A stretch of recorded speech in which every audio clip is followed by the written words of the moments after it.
제117편 너희 모든 나라들아 여호와를 찬양하며 너희 모든 백성들아 그를 찬송할지어다. 우리에게 향하신 여호와의 인자하심이 크시고 여호와의 진실하심이 영원함이로다. 할렐루야.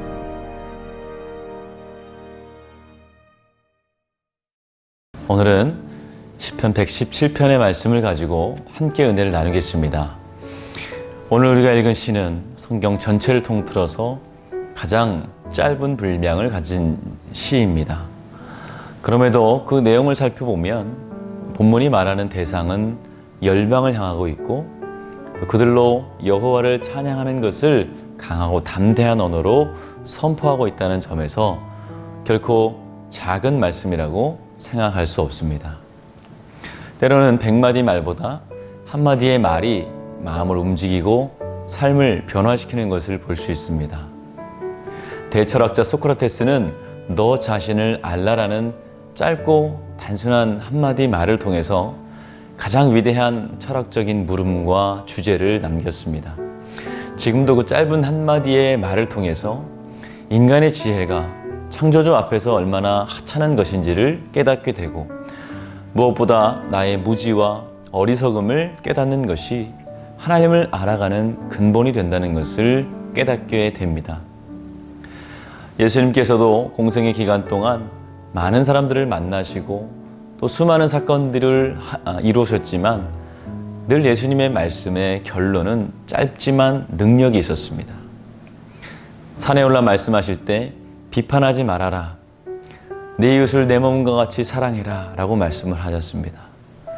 또 제자들을 부르실 때도 나를 따라오라. 내가 너로 사람을 낚는 어부가 되게 하리라 라고 짧지만 능력 있게 말씀하셨습니다. 또 백부장의 하인을 고쳐주시면서도 가라. 내 믿음이 너를 구원하였다. 내 믿음대로 될지어다 라고 말씀을 하셨습니다. 또 귀먹고 말도 없는 자에게는 에바다라는 외마디 말씀을 하셔서 그의 병을 고쳐주셨습니다. 이처럼 우리에게는 많은 말이 필요한 것이 아닙니다. 주님이 한마디 하시면 되는 것입니다. 내 손을 내밀라. 내가 너를 고쳐주리라. 에바다, 열려라. 그 말씀 앞에 병마가 떠나가고 마귀가 떠나가고 문제가 해결되는 것입니다. 오늘 말씀도 이와 같이 우리 성도들을 향해서 짧지만 능력이 되는 말씀을 전합니다. 1절의 말씀을 보면 너희 모든 나라들아 여호와를 찬양하며 너희 모든 백성들아 그를 찬송할지어다 라고 말씀을 합니다. 하나님을 찬양한다는 것은 믿는 자들의 마땅한 의무임과 동시에 특권입니다. 그러나 오늘 본문은 모든 나라와 모든 백성들이 하나님을 찬양하라 라고 말씀하면서 그 의무와 특권이 우리에게만 국한된 것이 아님을 말씀합니다. 다시 말해서 하나님을 예배하고 또 찬양하는 것은 어떤 특정한 계급과 민족과 나라에 국한된 것이 아니라 모든 민족과 모든 나라를 향한 하나님의 명령이라는 것입니다. 하나님은 유대인만, 기독교인만 하나님을 찬양해야 하고 예배해야 하는 것이 아니라 모든 열방이 하나님 앞에 나와 예배하고 찬양하는 것을 원하고 계시다는 것입니다. 그것이 우리만의 의무와 특권이 아니라 모든 나라와 민족의 특권이자 의무임을 말하고 있다는 것입니다. 사실 오늘 본문은 아직 예수님이 오시기도 전의 일입니다. 당시 하나님의 이름을 알고 예배하는 민족은 이스라엘 민족이 유일했습니다. 그런데 어떻게 시인의 말처럼 모든 나라와 백성이 하나님을 찬양할 수 있었겠습니까? 사실 본문의 말씀은 당장에 이루어질 일을 말하는 것이 아니라 하나님의 놀라운 구원의 섭리 가운데 예수 그리스도를 통해서 이루어질 열방을 향한 구원의 계획을 예언한 것입니다. 당시 사람들은 이 말씀이 무슨 뜻인지 이해하지 못했을 겁니다. 마치 이스라엘의 천하를 통일한다는 말로 들었을 수도 있습니다. 여기서 우리가 하나님의 말씀을 대하는 성도의 올바른 자세를 배울 수 있습니다. 편협하고 배타적인 생각과 안목으로는 온 인류를 향하신 하나님의 놀라운 구원의 계획을 단 한 가지도 이해할 수 없습니다. 내 육신의 안목으로는 하나님을 믿지 않는 자들을 구원하시는 하나님의 놀라운 계획을 상상조차 할 수 없는 것입니다.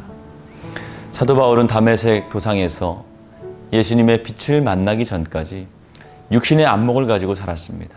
때문에 하나님께서 십자가라는 이 미련한 방법을 통해서 자신과 열방을 구원하시고자 하시는 놀라운 구원을 이해할 수조차 없었습니다. 그의 눈에서 비늘이 벗겨지고 영적인 안목이 열렸을 때 비로소 자신의 무지와 하나님의 구원을 깨닫게 된 것입니다. 그리고 그는 이렇게 고백을 합니다. 로마서 3장 22절 말씀에 곧 예수 그리스도를 믿음으로 말미암아 모든 믿는 자에게 미치는 하나님의 의인이 차별이 없느니라. 사랑하는 성도 여러분, 오늘 우리가 읽은 짧은 말씀을 통해서 하나님은 우주적인 구원을 우리에게 말씀하고 있습니다. 오늘 성경의 수만 가지 말씀 중에 어떤 말씀이 나를 이끌고 있는지 우리가 돌아봐야 되겠습니다. 그 말씀 한마디가 내 인생을 바꿀 수도 있습니다. 내 가정을 바꿀 수 있습니다. 내 육신의 문제를 해결할 수 있습니다. 이러한 인생의 비밀을 깨닫고 말씀을 능력을 누리시는 저와 여러분들이 되시길 주님의 이름으로 축원합니다. 기도하겠습니다. 좋으신 아버지 하나님, 오늘도 우리에게 말씀하여 주시옵소서. 짧은 말씀, 간단한 말씀일지라도 능력의 말씀이 우리에게 임할 때에 그 말씀이 우리의 인생을 바꾸며 하나님의 놀라운 구원의 역사를 이루실 줄 믿습니다. 말씀하실 때 그것을 의지하게 하시고 믿음으로 나아가는 주의 백성들 되게 하여 주시옵소서. 코로나로 인하여 온 성도들이 어려움을 겪고 있습니다. 주여, 하나님께서 보호하여 주셔서 코로나로 인하여 어려움 당하지 않게 하시며 교회에서 확진자가 나오지 않게 하여 주시며 성도들의 삶과 가정이 주님 안에서 보호받는 귀한 역사가 있게 하여 주시옵소서. 아프신 분들이 있습니다. 보혈의 손으로 안수하여 주셔서 모든 병마가 떠나가게 하여 주시고 깨끗이 낫게 하여 주시옵소서. 담임 목사님 사역 가운데 늘 성령 충만 주시고 말씀을 전하시고 기도할 때마다 성령이 하시는 역사가 일어날 수 있도록 도와 주시옵소서. 예수님의 이름으로 기도하였습니다. 아멘.